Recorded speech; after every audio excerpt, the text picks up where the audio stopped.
बोलो श्रीमद्भागवत महापुराण की, श्री कृष्ण देव की, श्री शुक मुनि की, श्री सुत मुनि की, परीक्षित महाराज की, शरण छत्र की, षष्ठी सहस्र ऋषिवृंद की, आपन अपन गुरुदेव की, आपन अपन इष्ट देव की, भागवत सप्ताह ज्ञान यज्ञ की, भागवत सप्ताह ज्ञान यज्ञ पंचम दिवस की, सुधीर रंजन दास की, आत्मर कल्याणार्थ भागवत पाठ की, आज के आनंद की, नंद उत्सव की, जय जय श्री राधे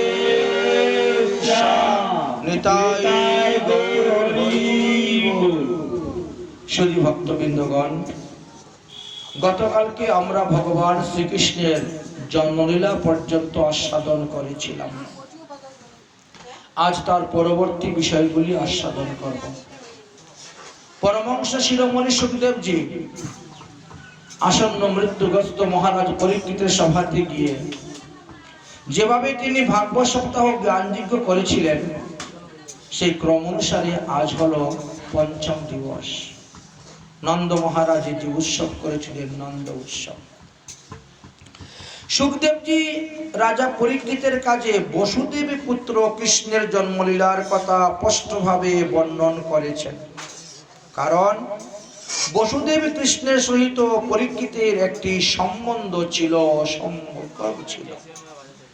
ताई सुखदेव जी राजा परीक्षितेर धारणार प्रतिकूल कोनो किछु बोलेन नाई, किन्तु मध्य मध्य शुधुमात्र इंगितेर द्वारा তিনি নন্দনন্দন শ্রীকৃষ্ণের জন্ম কর্ম লীলার কথাও বর্ণন করে গিয়েছেন। কারণ সুখদেবের অন্তরে যখন নন্দনন্দন শ্রীকৃষ্ণের লীলা মাধুর্য সিন্ধু উচ্চলিত হয়ে উঠত তখন তার হৃদয়টাকে একেবারে প্লাবিত করে দিত। তখন তিনি কেবল ইঙ্গিতের দ্বারাই নন্দনন্দন কৃষ্ণের কথা বর্ণন করে গিয়েছেন। এই লীলা তো কেবল ব্রজ উপাসকের অনুভবের বস্তু, অন্য কারো নয়। তাই সুখদেব ইঙ্গিতের দ্বারা মহারাজ পরীক্ষিতের কাছেও নন্দনন্দন কৃষ্ণের কথা বলে গিয়েছেন, কিন্তু পরীক্ষিত মহারাজ তা বুঝতে পারেন নাই। বুঝবে কে? বললেন বুঝিবে রসিক ভক্ত, না বুঝিবে আন। যারা রসিক ভক্ত তারাই বুঝতে পারবে, অন্যরা বুঝতে পারবে না। হরিভক্তি বিলাসের শ্রী শ্রী হরি ভক্তিরসামৃত, ভক্তিরসামৃত সিন্ধুতে সেখানে এই দাপর যুগে 3 কৃষ্ণের লীলা কথা বর্ণনা আছে। বললেন যে হস্তিনাপুরে, ইন্দ্রপ্রস্থে, পণ্ডিতপুরে যে কৃষ্ণ লীলা করেছিলেন তিনি হলেন পূর্ণ ব্রহ্ম। মথুরায় অবন্তিকাপুরে কুকুবে যে কৃষ্ণ লীলা করেছিলেন তিনি হলেন পূর্ণ তর ব্রহ্ম। আর গোকুল নন্দ ভবনে ব্রজধামে যে কৃষ্ণ লীলা করেছিলেন তিনি হলেন পূর্ণতম। পদ্মপুরাণ উত্তরখণ্ডে সদাশিবের নারদ সংবাদে পাওয়া যায়। দ্বারকায় যে কৃষ্ণ লীলা করেছিলেন তিনি ছিলেন 14 কলা। মথুরায় যে কৃষ্ণ লীলা করেছিলেন তিনি ছিলেন 15 কলা। আর গোকুলে বৃন্দাবনে যে কৃষ্ণ লীলা করেছিলেন তিনি হলেন 16 কলায় পরিপূর্ণ। এইভাবে অনেকগুলি প্রমাণ শাস্ত্রে তুলে ধরেছিলেন। যাই হোক, তাহলে সুখদেবজি কি বলিলেন পরীক্ষিতকে?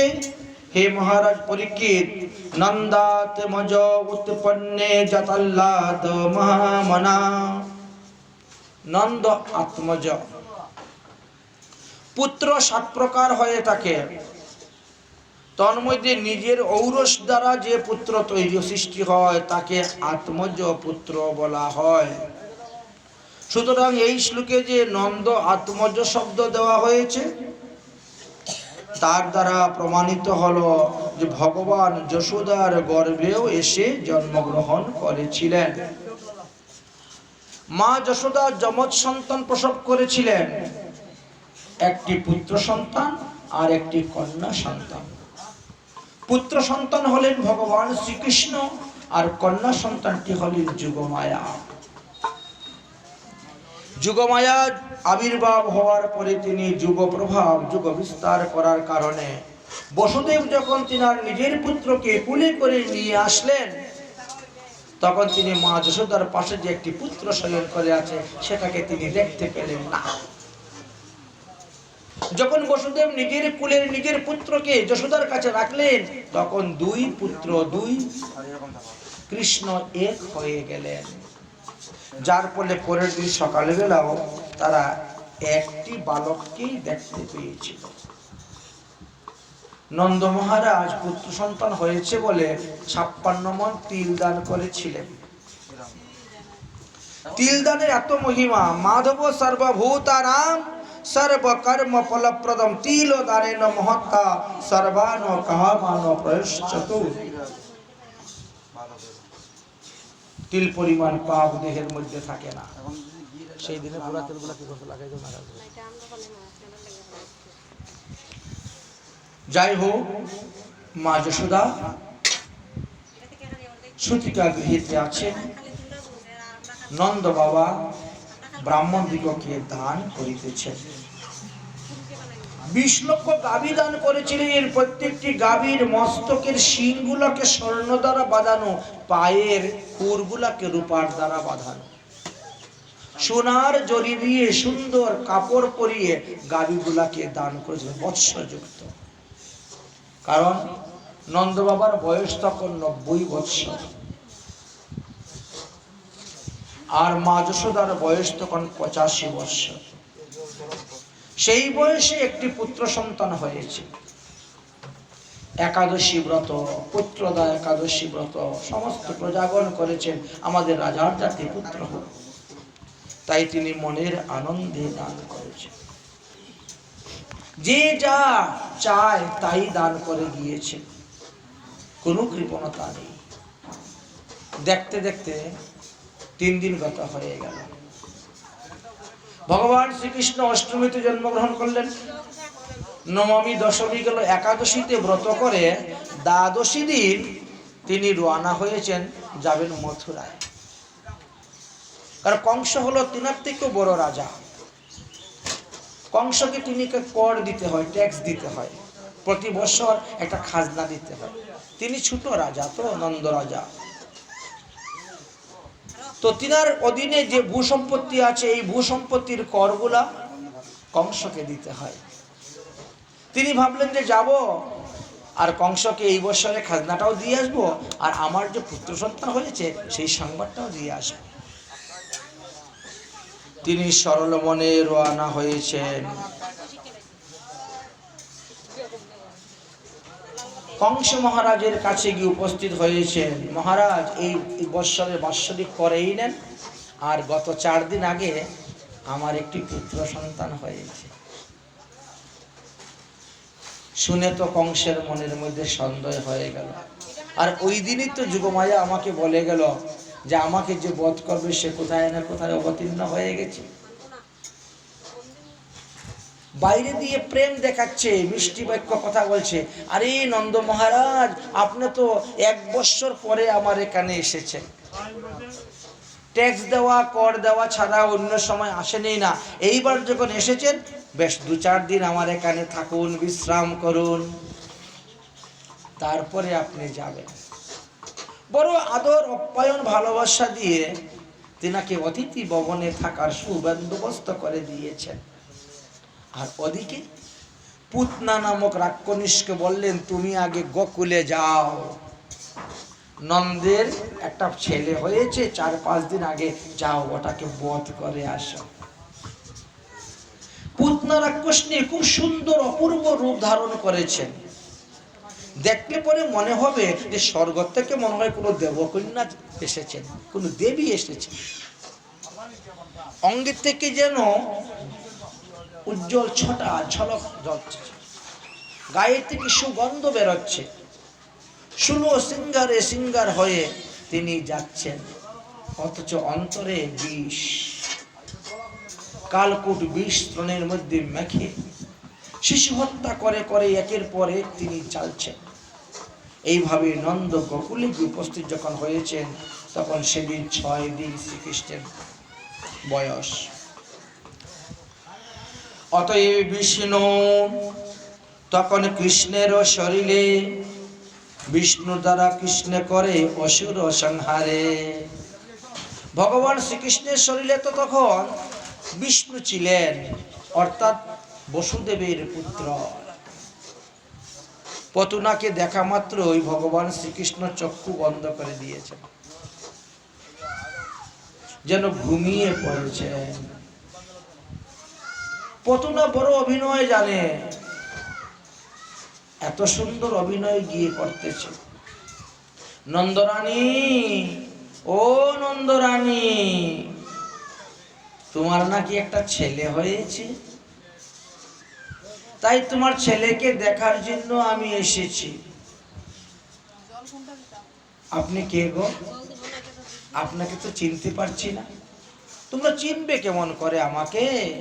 আমি তো ওই পাহাড়ের পরে যে একটা গ্রাম, সেই গ্রামে থাকি। আমিও তোমাদেরই প্রজার মধ্যে একজন, তবে আমি ব্রাহ্মণ পত্নী। বিবাহের পরে আমি তপস্যায় বসে গেছিলাম, ঘোর তপস্যা, ব্রহ্মার তপস্যা করেছি। ব্রহ্মা এসে বলছেন তুমি বর চাও।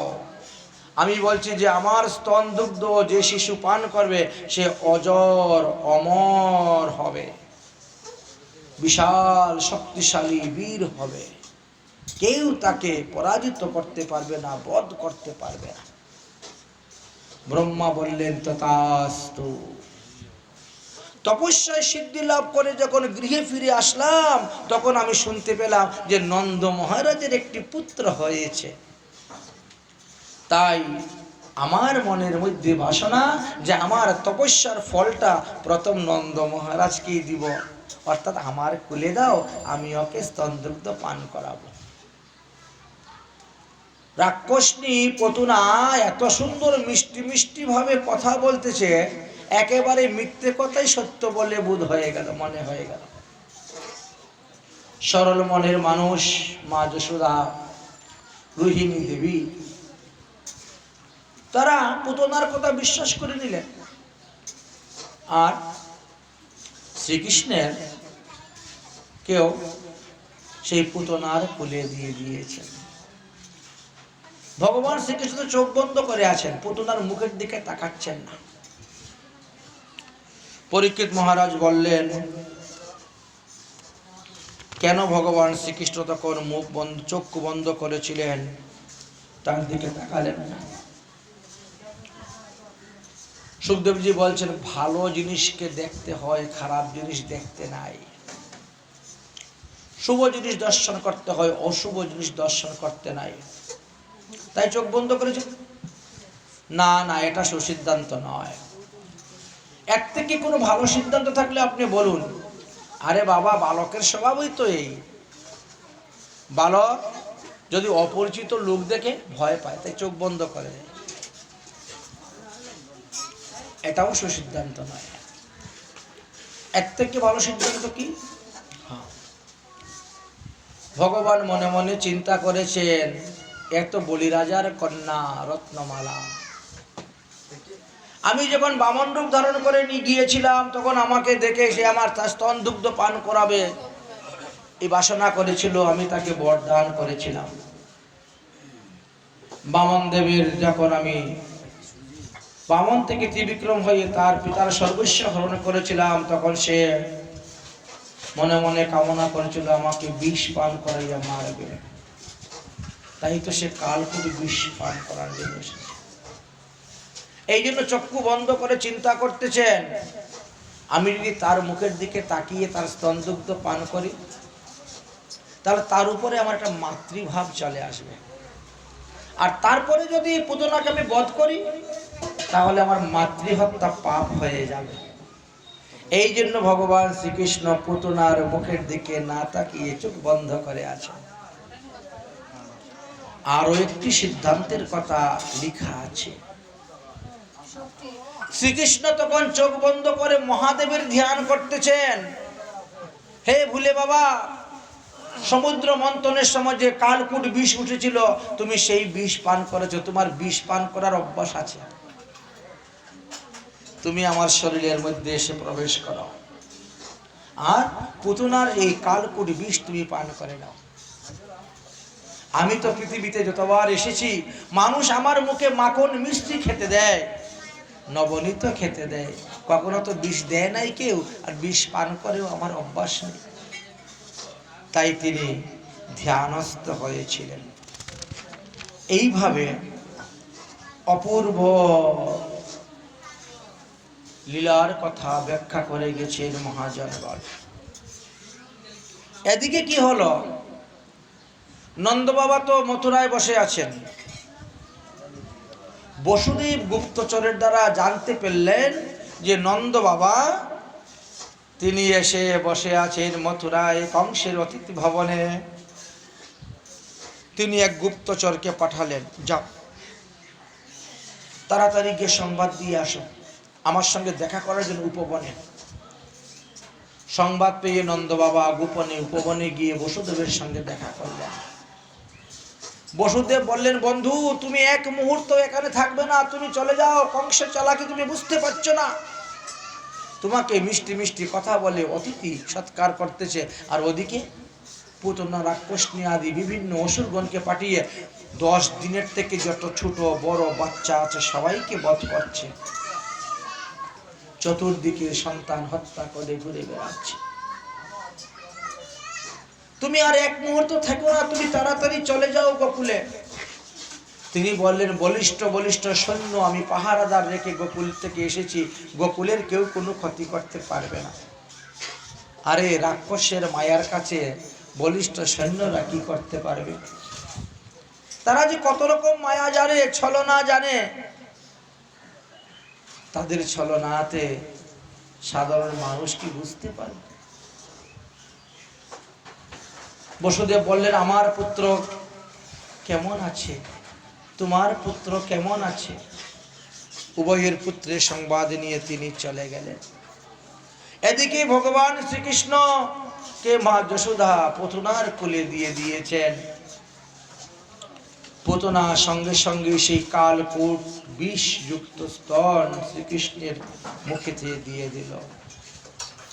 ভগবান তো নরলীলা করার জন্য এসেছেন, মনুষ্য দেহ আশ্রয় করে এসেছেন, তো তাই ছোট্ট শিশুর মতন অভিনয় করে দুই করে স্তনে ধরি ভগবান চিবুকে করিয়া তবে দিলা এক টান, প্রাণ সহ স্তন তার পিলেন শ্রীহরি, ছাড় ছাড় ছাড় ছাড় বলে নিশাচরি। এমন জুড়ে টান দিয়েছে যে স্তন দুগ্ধ সহ তার প্রাণবায়ুকেই উনি শোষণ করে নিয়েছেন। প্রাণরুদ্ধ হয়ে গেছে, শ্বাস বন্ধ হয়ে গেছে, আর কথা বলতে পারছে না। সা মুচ্চ মুচ্চ সা মুচ্চ মুচ্চ মিতি প্রবাসিনী। আরে ছাড় ছাড়, আমি তোর মা নয়, আমি তোর মা নয়, আমি প্রবাসিনী। ভগবান মনে মনে বলেন, আমি যাকে ধরি একবার তাকে এত সহজে ছাড়ি না। ভগবান ধরার মতনই ধরেন।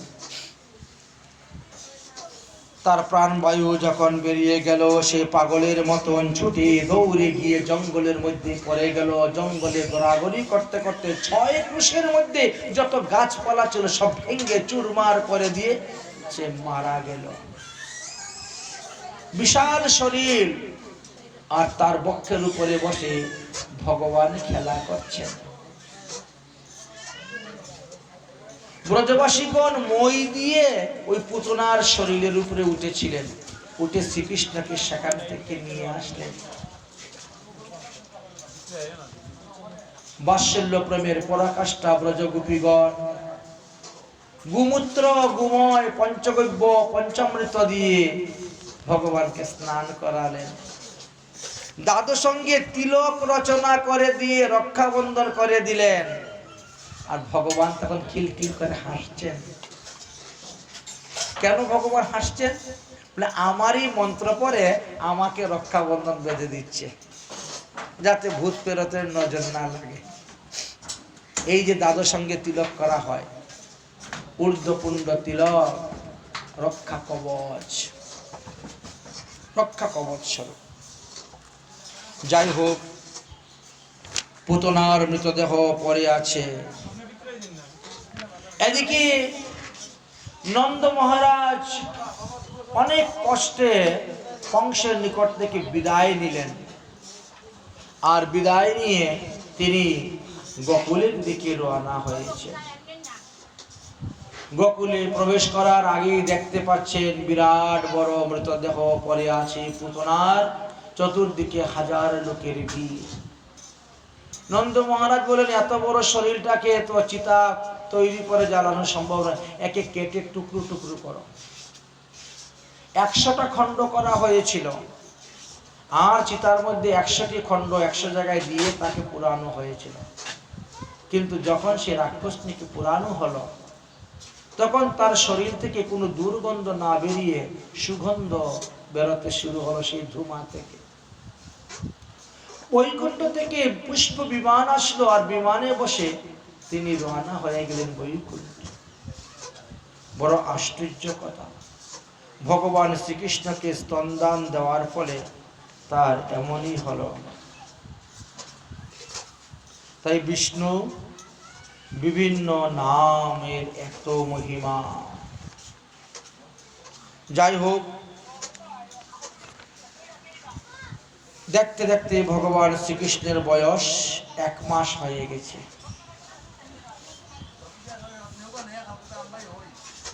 1 মাস বয়স হয়ে গেছে। কংস বড় চিন্তার মধ্যে পড়লেন, 6 দিন বয়সে এই পুতনা নামক এত বড় রাক্ষসটিকে বধ করে দিল, তাহলে এই আমার পরম শত্রু, তার হাতে নিশ্চয়ই আমার মৃত্যু হবে। অতএব তাকে শিশুকালই বধ করা কর্তব্য। তাই একদিন শকটাসুর নামে এক অসুরকে পাঠালেন। শকটাসুর, তুমি যাও, তুমি যদি নন্দনন্দনকে বধ করতে পারো, আমি তোমাকে বহুমূল্য রত্ন উপহার দিব। শকটাসুরের শরীরটাকে দেখা যায় না, এমনই অবস্থা। তাই শকটাসুর রওনা হয়েছে। তিনার নাম ছিল উৎকচ। অভিশাপের কারণে তিনার শরীর দেখা যেত না। সেই সময়ে একাদশী ব্রত ছিল।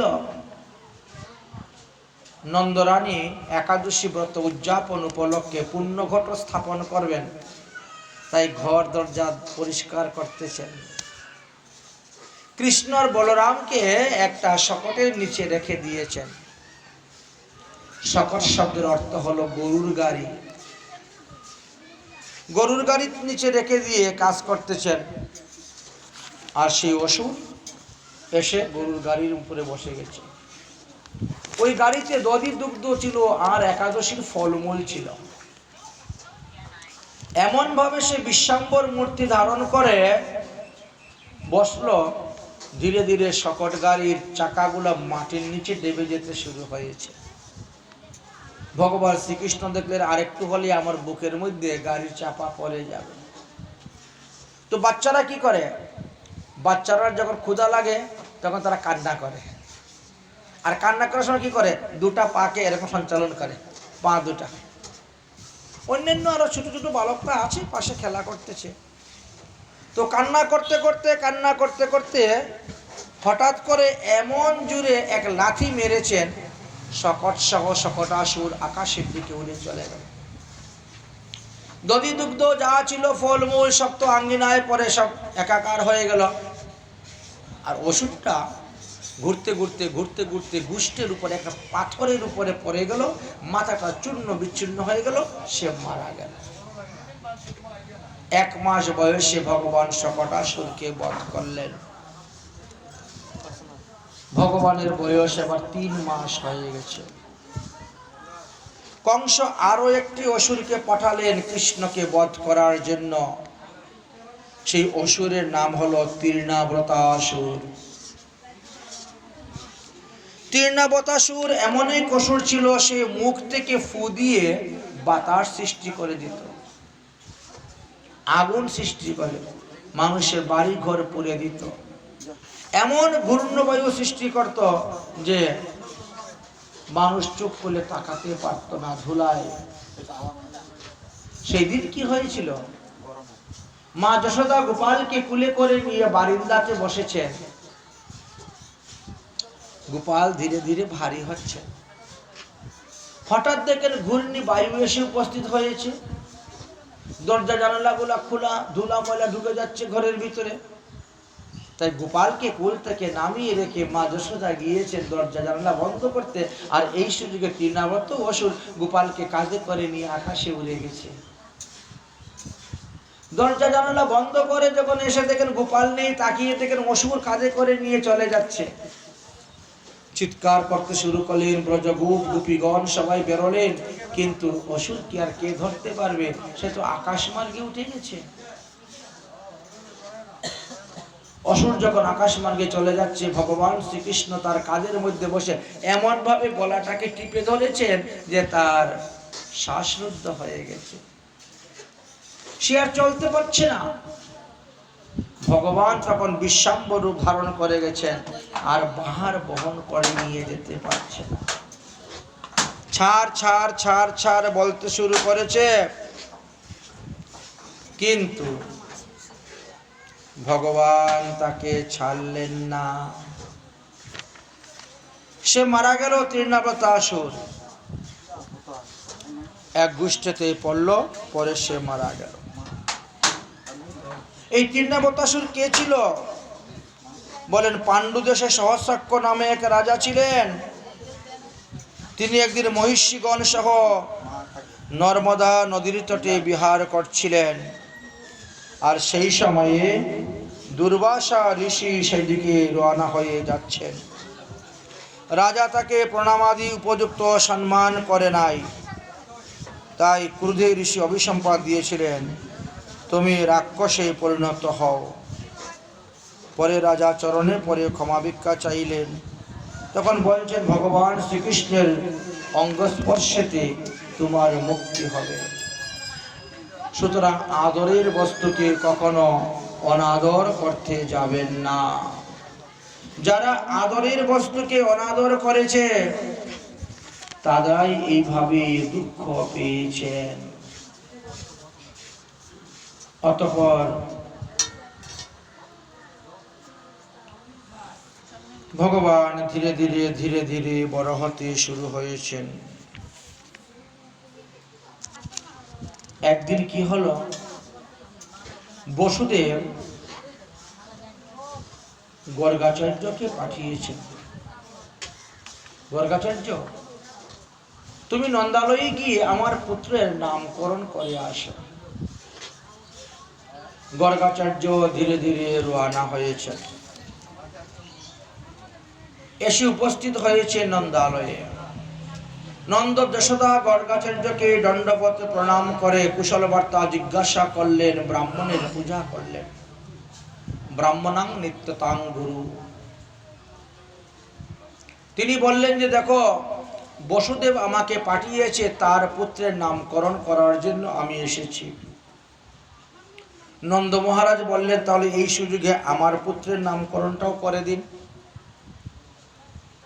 না, তোমার তো কুলগুরু আলাদা, তোমার কুলগুরু হলেন শাণ্ডল্য মুনি, আর আমি হলাম যদুবংশের কুলগুরু। আমি কেন তোমার পুত্রের নামকরণ করতে যাব? আরে বাবা, বর্ণানাং ব্রাহ্মণ গুরু, আপনি কৃপা করে আমার পুত্রের নামকরণটা করুন। আরে তুমি বুঝতে পারছো না নন্দ মহারাজ, আমি যদি তোমার পুত্রের নামকরণ করি আর এই সংবাদ যদি কংস জানতে পারে, তাহলে কংস সন্দেহ করবে যে এই কৃষ্ণই বসুদেবের পুত্র। তখন তোমার গোকুলে আরো উৎপাত বৃদ্ধি হবে, আরো বিপদ বাড়বে। মহারাজ, এমন ভাবে আপনি নামকরণ করবে কেউ বুঝতেই পারবে না, টের পাবে না। কোথায় কিভাবে করব? মহারাজ, আপনি আমাদের গোশালায় চলে যান, আমাদের গোশালাতে চলে যান, আর সেইখানেই আমি বসু দেবকী রোহিণী আর যশোদাকে পাঠিয়ে দিব।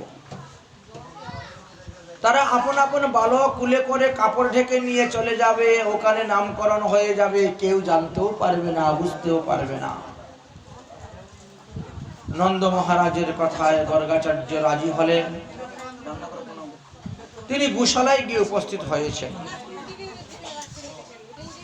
গোশালাতে গিয়ে উপস্থিত হয়েছেন। এদিকে রোহিণী বলছে, আরে যশোদা, আমি শুনলাম গর্গাচার্য নাকি ত্রিকালদর্শী। আচ্ছা, একটু পরীক্ষা করে দেখি তো কেমন ত্রিকালদর্শী। বলে কিভাবে পরীক্ষা করবে? বলে দেখ, তোর ছেলে আমার কুলে দে আর আমার ছেলে তোর কুলে নে, কাপড় ঢাকা দিয়ে যাব, দেখবো কেমন করে উনি বলতে পারে, তবেই বোঝা যাবে উনি কেমন ত্রিকালদর্শী। তাই রোহিণী যশোদার পুত্রকে নিয়েছেন, আর যশোদা রোহিণীর পুত্রকে কুলে করে নিয়ে পাল্টাপাল্টি করে কাপড় ঢেকে তারা গিয়ে উপস্থিত হয়েছেন গোশালাতে। যশোদা বড় তাড়া করতেছেন, আপনি আমার ছেলের নামকরণটা আগে করে দিন, আমি চলে যাব, ঘরে আমার অনেক কাজ আছে। ঠিক আছে ঠিক আছে যশোদা মা, তুমি বসো, আমার সামনে বসো। যশোদা মা সামনে বসছেন। গর্গাচার্য চক্ষু বন্ধ করে ধ্যান করছেন। ধ্যান করে বললেন কি, অয়ং হি রোহিণী পুত্র রামায়ণম সরিতা গুণে। একই যশোদা, তোমার কুলে থেকে রোহিণীর পুত্র? না দেখে কাপড় ঢাকা দাও। রোহিণীর পুত্রকে তুমি কুলে করে নিয়ে বসে আছো, এর নাম হবে বলরাম, এর নাম হবে বলদেব। দাও ভাইয়া, সে বিক্রমশালী হবে, বলবান হবে। এর নাম হবে শঙ্কর্ষণ, সবাইকে আকর্ষণ করে, একত্রিত করে রাখে। অনেক অনেক গুণের কথা বললেন। এবার আসো, তোমার ছেলের নামকরণ করব। এবার যশোদার ছেলের নামকরণ করছেন। তোমারই পুত্রে আরো অনেকবার পৃথিবীতে এসে জন্মগ্রহণ করেছে। आसन वर्णास्त्रयोष्य गगृहतम जगतम तनु शुक्लम रक्तम तथा पीतम इदानीं कृष्णता कथा। তোমার এই ছেলে শুক্ল বর্ণ, রক্ত বর্ণ, পীত বর্ণ রূপে ধারণ করেছে, এসেছে। ইদানিং সে কালো বর্ণ হয়েছে, তাই তোমার এই ছেলের নাম রাখলাম কৃষ্ণ। রোহিণীর ছেলের নাম বলরাম, আর যশোদার ছেলের নাম কৃষ্ণ।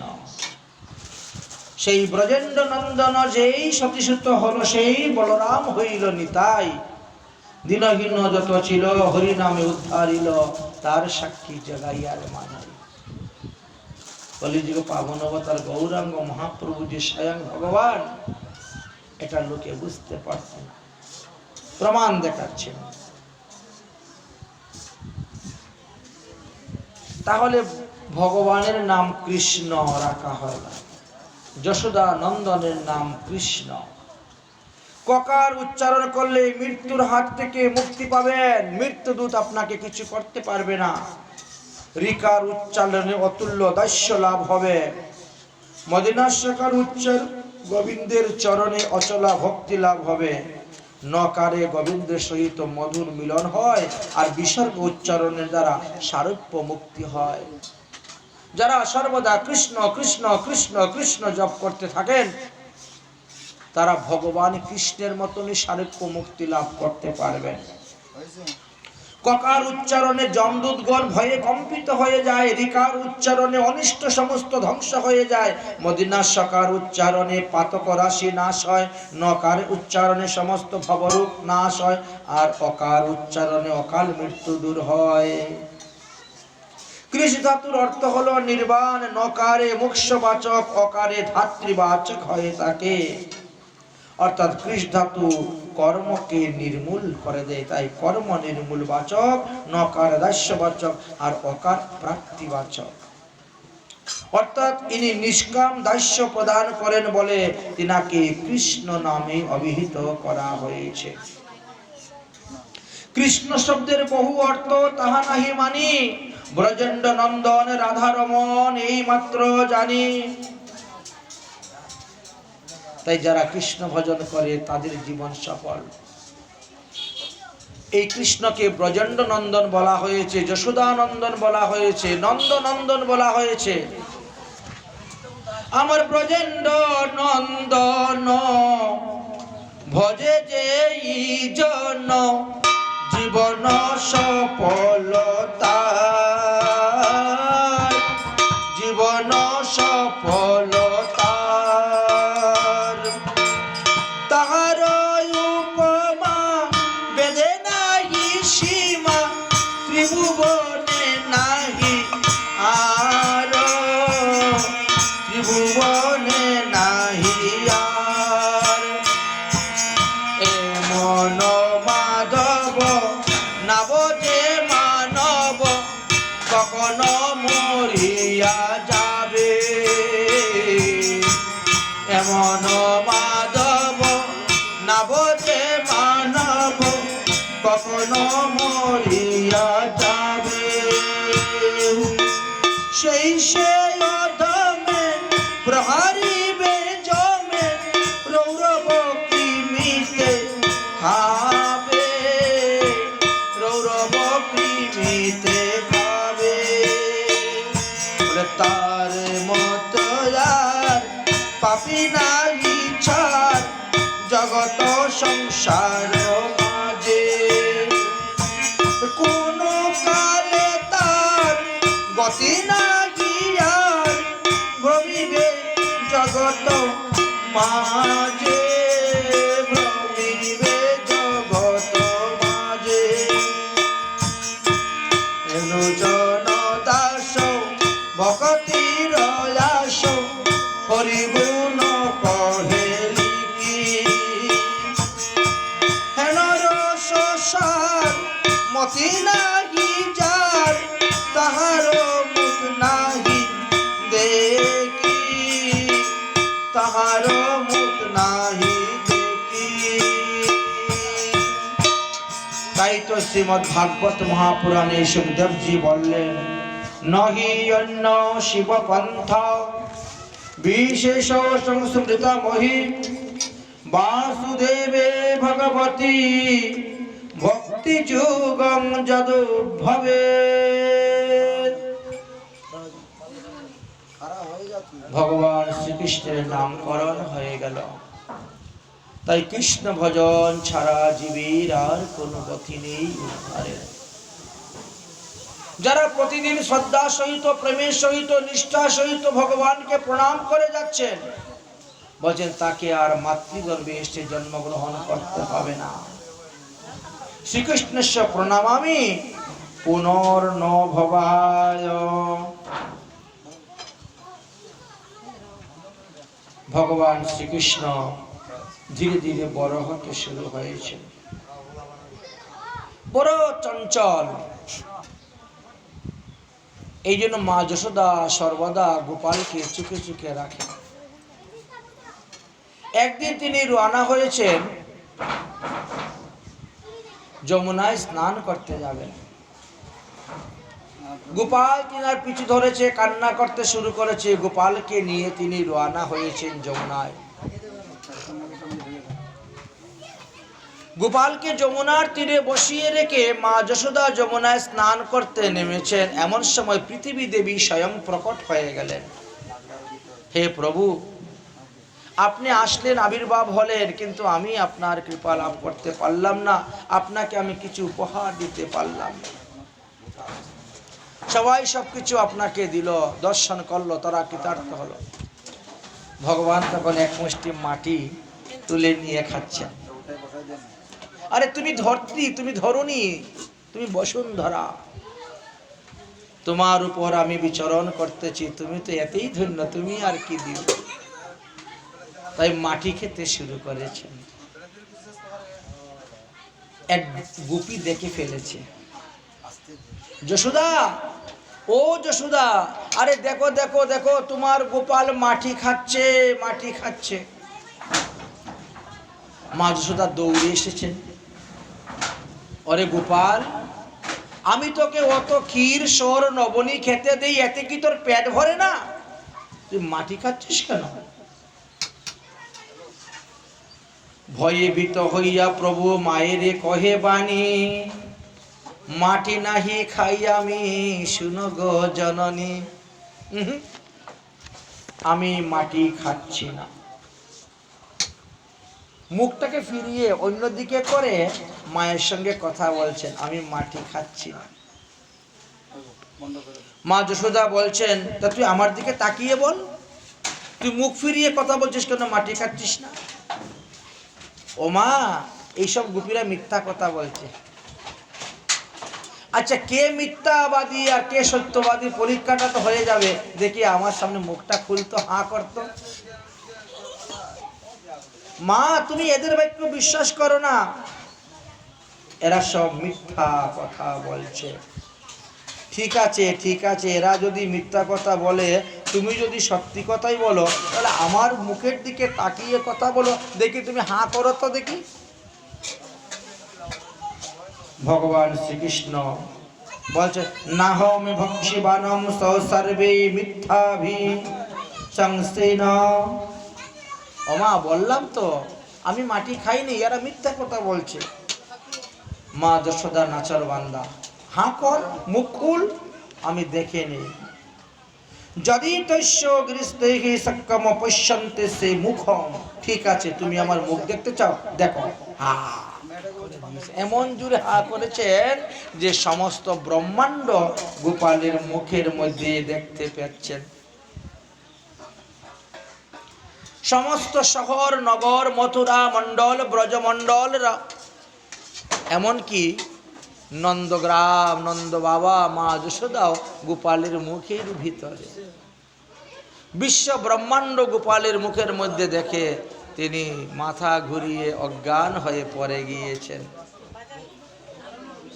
ভগবান তখন তিনার বৈষ্ণবী মায়ার দ্বারা ভুলিয়ে দিলেন। দেবী শুয়ে পড়েছেন। কতক্ষণ পরে হঠাৎ করে ঘুম ভেঙেছে। আরে, আমি যমুনায় স্নান করতে এসে এখানে ঘুমিয়ে পড়েছি। কিছুই মনে নাই, সব ভুলে গিয়েছেন। গোপালকে কোলে করে নিয়ে চলে এসেছেন।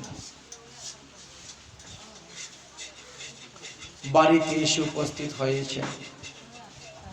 নন্দ বাবা গোচারণে যাবেন। তিনার যারা গরু রাখে, গোয়ালবালগুলা অসুস্থ হয়ে পড়ে গেছে। তো নন্দবাবা বলছেন, যা তাহলে আজকে আমি গোচারণে যাব। কিন্তু নন্দবাবা যখন গোচারণে যাওয়ার জন্য প্রস্তুত হলেন, তখন শ্রীকৃষ্ণ কান্না শুরু করলেন, বাবা আমিও তোমার সঙ্গে যাব। না না না না, এখন তোমার যাওয়ার সময় হয়নি, এখন তোমার যাওয়ার বয়স হয়নি, এখন যাবে না। শুভ দিন শুভক্ষণ শুভ লগ্ন দেখে তারপর আমরা তোমাকে গোচারণে পাঠাবো। না, আমি তোমার সঙ্গে এখনই যাব। বালহট কান্না শুরু করে দিয়েছে। কিছুতেই তো কান্না বন্ধ করা যাচ্ছে না। মা যশোদা বললেন, তাহলে কাজ করো, ওকে কুলে করে নিয়ে যাও। গোপালকে কুলে করে নিয়ে রওনা হয়েছে নন্দ মহারাজ। গোকুল থেকে অনতি দূরে একটি বটবৃক্ষ আছে, যাকে বলা হয় ভান্ডির বট। ওই স্থানে গোচারণ করতে গিয়েছেন। হঠাৎ করে আকাশ মেঘাচ্ছন্ন করে এমন বজ্রপাত শুরু হয়েছে, আর এমন ঝড় বৃষ্টি আসছে, সমস্ত গাভীগুনার লেজগুলো উপর দিকে তুলে দিয়ে, পুচ্ছ উপর দিকে করে দিয়ে হাম্বা হাম্বা করে দৌড়তে শুরু হয়েছে। বজ্রপাতে দেখে গোপালও ভয় পেয়ে বাবার গলা জড়িয়ে ধরতেছেন। এখন তিনি গোপালকে সামলাবেন না গরু সামলাবেন, বড় সমস্যার মধ্যে পড়েছেন। হঠাৎ দেখেন বিষভানু নন্দিনী শ্রীমতী রাধারানী যাচ্ছেন।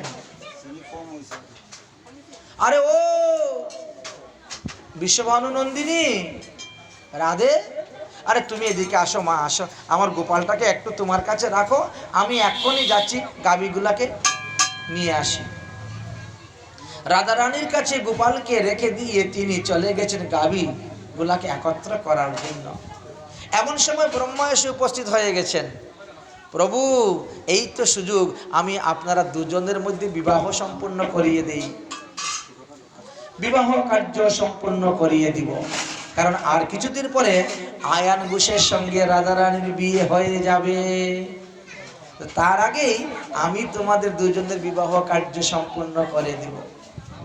আরে বাবা, বিয়ে যে করাবে, কন্যাদানটা করবে কে? বিশ্বভানু রাজা তো বাড়িতে আছে, আমি করবো কন্যাদান? ব্রহ্মা নিজেই পুরোহিত আর ব্রহ্মা নিজেই কন্যার পিতা হয়ে কন্যাদান করলেন। ভান্ডির বটে আজ অবধি ৫,৫০০ বৎসর হয়ে যাচ্ছে, ওই বৃক্ষ জীবিত আছে, যে গাছের নিচে রাধা কৃষ্ণের বিবাহ হয়েছিল। বিবাহ কার্য সম্পূর্ণ হয়ে গেল। এটি হলো রাধা কৃষ্ণের মিলন। আবার যেই কৃষ্ণ সেই, যেই রাধা সেই রাধা হয়ে গেলেন। নন্দ বাবা আসলেন, নন্দ বাবার কাছে গোপালকে দিয়ে রাধারানী চলে গেলেন। এই খবরটা কেউ জানতে পারল না। কৃষ্ণ দেখতে দেখতে ৫ বৎসরের বালক হয়ে যাচ্ছেন। ৫,০০০ সখা তিনার হই হই রই রই করে সারাদিন খেলছেন। একদিন মধুমঙ্গল বলছে, আরে সখা, তুই যখন ছোট ছিলি তো গর্গাচার্য এসেছিলেন তোর নামকরণ করতে, তোর কুষ্টি বিচার করতে। গর্গাচার্য তোমার নামকরণ করে তোমার কুষ্টি বিচার করেছিলেন, তো আমি তখন পাশে ছিলাম। বলে, আমার কুষ্টিতে কি লেখা আছে? লেখা ছিল কৃষ্ণ বড় হলে পরে মস্ত বড় একটা চোর হবে। তুই তো ভাই অনেক বড় হয়ে গেছি, ৫ বছর হয়ে গেল, এখনো তো চুরি বিদ্যা আরম্ভ করলি না, কিন্তু তোর কুষ্টির মধ্যে কিন্তু এই যুগটা আছে। শ্রীকৃষ্ণ বলছেন, দেখো সখা, তোমরা যদি আমাকে শিখাও তবে তো আমি করতে পারবো, আর আমি বা চুরি করতে যাবোই কেন? আমার কিসের অভাব? আমার ঘরে তো কোনো কিছুর অভাব নেই, আমি রাজার ছেলে, আমি চুরি করতে যাব কেন? বলছে, ধুর পাগল, তুই জানোস না, চুরি করে খাওয়ার স্বাদই আলাদা। যতই তোর মা মাখন মিষ্টি নবনী খাওয়াক না কেন, এই যে স্বাদ পাবি, আর চুরি করে খেয়ে দেখবি কি স্বাদ, দুটার স্বাদ আলাদা। তাই নাকি? বলে, হ্যাঁ। বলে, তাহলে আজকে পরীক্ষা করতে হবে? হ্যাঁ। বলে, তাহলে আজকে পরীক্ষা করবি, দেখবি চুরি করে খাওয়ার স্বাদ কত আলাদা। আজকে রাত্রি পরীক্ষা। কোথায় করব? তোর আগে নিজের ঘরে চুরি করতে হয়। নিজের ঘরে চুরি করে যদি মা বাবার হাতে ধরা না পড়ো, তাহলে বুঝবে তুই পাক্কা চোর, তাহলে বাইরেও চুরি করা যাবে। বন্ধুরা খুব ভালো করে শিখিয়ে দিচ্ছে। শ্রীকৃষ্ণ বলে, ঠিক আছে, তাহলে আজকে আমার ঘরেই আমি চুরি করব। সন্ধ্যার পরে খেলাধুলা শেষ, এইবার হাত পা ধুয়ে গিয়ে তিনি শুয়ে পড়েছেন। মা যশোদা, নন্দরানী এদের ঘুমাতে তো রাত্রে 10টা 11টা বেজে যায়। ঘরের কাজ টাজ গুছিয়ে তারপরে তো ঘুমাবে।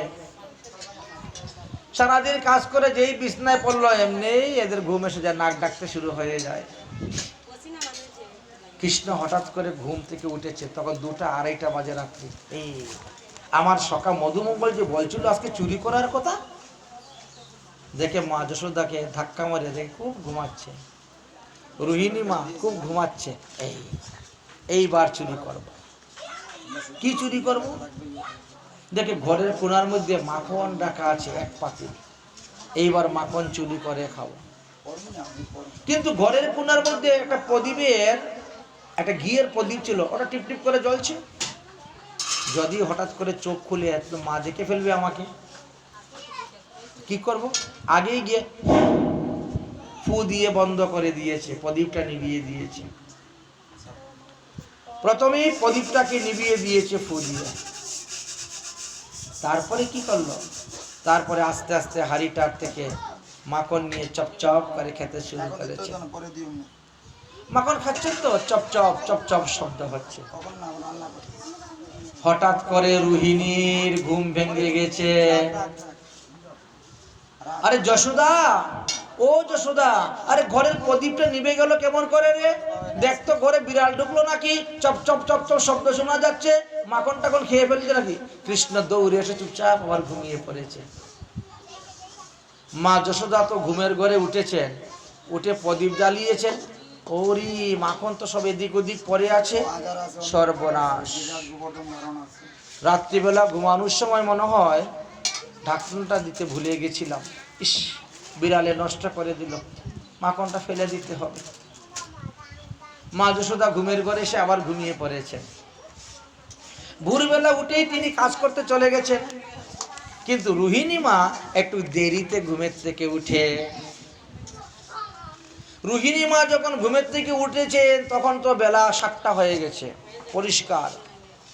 উঠেই দেখেন গোপালের হাতের মধ্যে মাখন, মুখের মধ্যে মাখন। ঘটনা কি?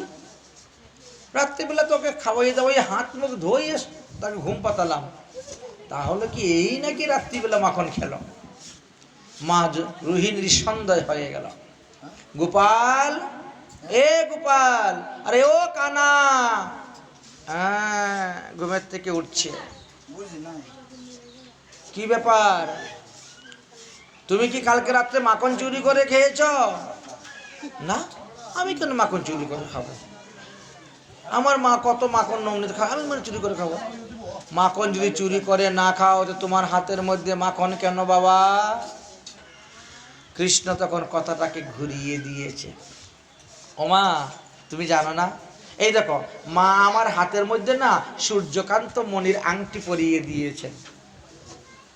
সূর্যকান্ত মণির উপরে যদি সূর্যের প্রতিবিম্ব পড়ে কত গরম হয় জানো? সারাদিন খেলা করি আর হাতটা না খুব জ্বালা করছে। রাত্রিবেলা রাত্রে 2টার সময় আমার ঘুম ভেঙেছে, হাতের জ্বালায় ঘুমাতে পারছি না। চিন্তা করলাম যে তোমরা তো কত পরিশ্রম করে কাজকর্ম করে ঘুমিয়েছ, রাত্রিবেলা তোমাদেরকে ডাকবো। হঠাৎ আমার মনে পড়লো যে যা, মাখনের ভিতরে হাতটা ঢুকিয়ে দিয়ে রেখে দেই, হাতটা ঠান্ডা হয়ে যাবে। এই জন্য ওই মাখনের হাঁড়িটা দেখে খুলে ওর মধ্যে হাত ঢুকিয়ে রেখেছিলাম ঠান্ডা হওয়ার জন্য। আচ্ছা বাবা, তাহলে তোমার হাতটা ঠান্ডা করার জন্য মাখনের ভিতরে হাত ঢুকিয়ে, তো মুখের মধ্যে মাখন কেন লেগে আছে? ও মা, তোমরা যখন বলছো যে কি হলো মাখন কে খাচ্ছে, কি হচ্ছে, চপ্ট শব্দ শোনা যাচ্ছে, আমি তখন ভয়ে দৌড়ে এসে মিথ্যা আমার উপর চুলের বদনাম পড়বে, এই জন্য আমি চুপচাপ এসে ঘুমিয়ে পড়েছিলাম। কতক্ষণ পরে কি হয়েছে, কতগুলো ছোট ছোট পিপিলিকাগুলো এসে আমার মুখের মধ্যে ঘুরে বেড়াচ্ছে, না কে মুখে এদিকে। আমি ওই পিপিলিকাকে সরাতে গিয়ে যখন ঘষা দিয়েছি তখন হাতের মাখনটা মুখে লেগে গেছে। আমি কিন্তু মাখন চুরি করে নি, আমি মাখন খাই নাই, চুরি করে। মা রোহিণী তো অবাক, এত সুন্দর করে গুছিয়ে বলে দিল, একেবারে মিথ্যাটাকে সত্য বলে মনে হয়ে গেল। রোহিণী মা চলে গেছেন। কৃষ্ণ বলছেন সখাদের কাছে গিয়ে, সখা কালকে মাখন চুরি করেছিলাম কিন্তু ধরতে পারে নাই রোহিণী মা, যশোদা মা। সখারা বলছে তাহলে তুই পাক্কা চুর হয়ে গেলি ভাই, আজকে থেকে আমরা একটা মণ্ডলী করব, আর আমাদের মণ্ডলীর সেনাপতি হবে তুই। কি মণ্ডলী করবে? চৌরবিদ্যা প্রসারণ মণ্ডলী। বাহ বাহ, আমাদের কাজ কি? আমাদের কাজ হলো গোপীদের ঘরে ঘরে গিয়ে মাখন চুরি করে খাওয়া। গোপীদের ঘরে ঘরে গিয়ে মাখন চুরি করে খাওয়া, এটাই হলো আমাদের খেলা। ঠিক আছে, এবার শ্রী গোবিন্দ মাখন চুরি লীলা আরম্ভ করেছেন। এক এক দিন এক এক গোপীর ঘরে যান, মাখন চুরি করে খান। যে গোপীর ঘরে মাখন পান না, তার ঘরের গরুর বাছুরটার রশি খুলে দিয়ে চলে আসেন, বাচ্চাগুলাকে চিমটি মেরে কাঁদিয়ে চলে আসেন, ঘরের মধ্যে পায়খানা করে মলমূত্র করে দিয়ে চলে আসেন। ধীরে ধীরে ধীরে ধীরে বিচার শুরু আসলো। কিন্তু নন্দরানী তাদের কথা বিশ্বাস করে, আমার ঘরে 9 লক্ষ গাভী আছে, এত দধি দুধ থাকতে আমার গোপাল তোমার ঘরে মাখন চুরি করতে খেতে যাবে কেন গো? বিশ্বাস করতেন না। ঠিক আছে ঠিক আছে, তোমরা যদি আমার গোপালকে হাতে নাতে ধরে এনে দিতে পারো তাহলে আমি মানবো যে হ্যাঁ গোপাল মাখন চুরি করে। এখন সব মহিলারা বসে যুক্তি করতেছেন, এই গোপালকে ধরবো কেমন করে, ধরবো কেমন করে? গোপালকে ধরে হাতে নাতে ধরে দিতে হবে। তো এক মহিলার নাম ছিল প্রভাবতী, সে বলছে আমি গোপালকে মাখন চুরিতে ধরে দিতে পারবো হাতে নাতে, এতে আমার কি লাভ হবে? সব মহিলারা বলছে তাহলে আমরা তোমাকে মহিলা সমিতির সভাপতি বানিয়ে দিব, যদি তুমি ধরে দিতে পারো। বলছে ঠিক আছে তাহলে তাই হবে। সুন্দর করে মাখনকে সাজিয়ে রেখে মাখনের উপরে কেশর দিয়ে রেখে দরজার আড়ালে চুপচাপ লুকিয়ে আছে। দরজা খোলা, জানালা খোলা, যেমন এই ঘরের কোনো গুপি নেই, গুপিরা বাইরে কাজ করতে চলে গেছে। কৃষ্ণ সখাদেরকে নিয়ে ধীরে ধীরে ধীরে ধীরে রওনা হয়েছে, গিয়ে ঢুকেছে, দেখেন তো গুপি তো নেই। এইবার মাখন শুরু করে, যেই মাখন নিয়ে খেতে শুরু করছে ঠাস করে দরজা বন্ধ করে দিয়েছে গুপি। এইবার যে যেদিকে জানলা দিকে পালা, এদিকে পালা, ওদিকে পালা শুরু করেছেন। কৃষ্ণ তো এক লাফে জানলা দিয়ে পার হয়ে ছুটে ছুটে, আরে নটখট নটখট নন্দ কিশোর, মাখন খা গেলো মাখন চোর। নটখট নটখট নন্দ কিশোর, মাখন খা গেলো মাখন চোর। মাখন খা গেলো মাখন চোর। নটখট নটখট নন্দ কিশোর, মাখন খা গেলো মাখন চোর। पकड़ो पकड़ो दौड़े दौड़े खाना भागे जाए, कदम पे कदपड़ी पे हाथ ना की आए। पकड़ो पकड़ो दौड़े दौड़े खाना भागे जाए, कभी कदम पे कभी कुछो पे हाथ ना की आए। गोकुल की गलियों में मचे गई शोर, गोकुल की गलियों में मचे गई शोर। माखन खा गयो माखन चोर, माखन खा गयो माखन चोर।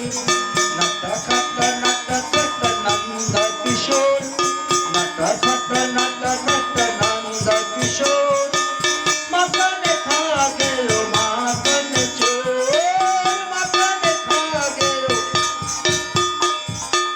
संग में सकाओ को ढोली खारी, माखन चुराने का आदत पड़ी। संग में सकाओ को ढोली खारी, माखन चुराने का आदत पड़ी।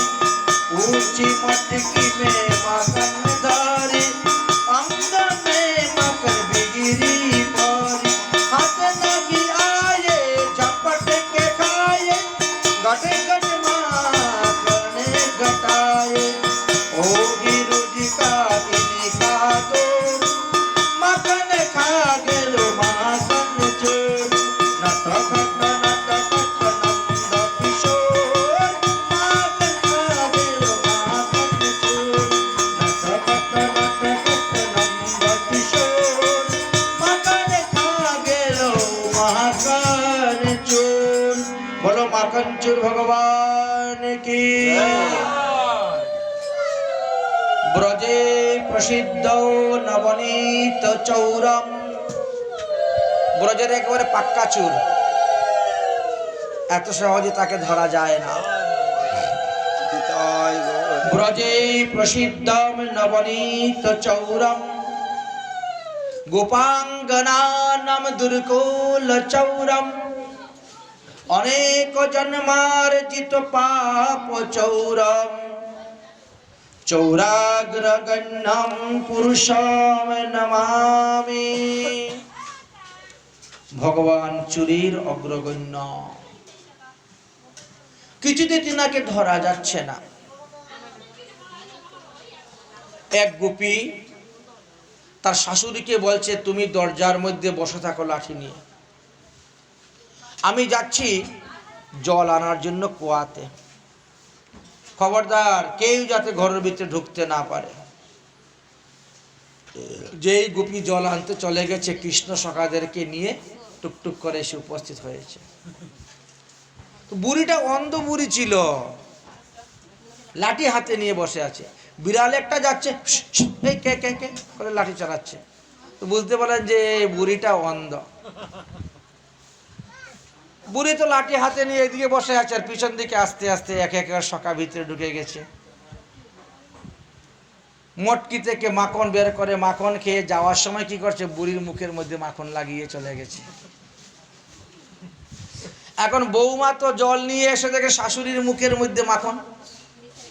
এইবার তো শাশুড়ি আর বউয়ের মধ্যে ঝগড়া শুরু হয়ে, হ্যাঁ তুমি মাখন চুরি করে খাও আর কৃষ্ণের উপরে বদনাম দাও, হ্যাঁ বলো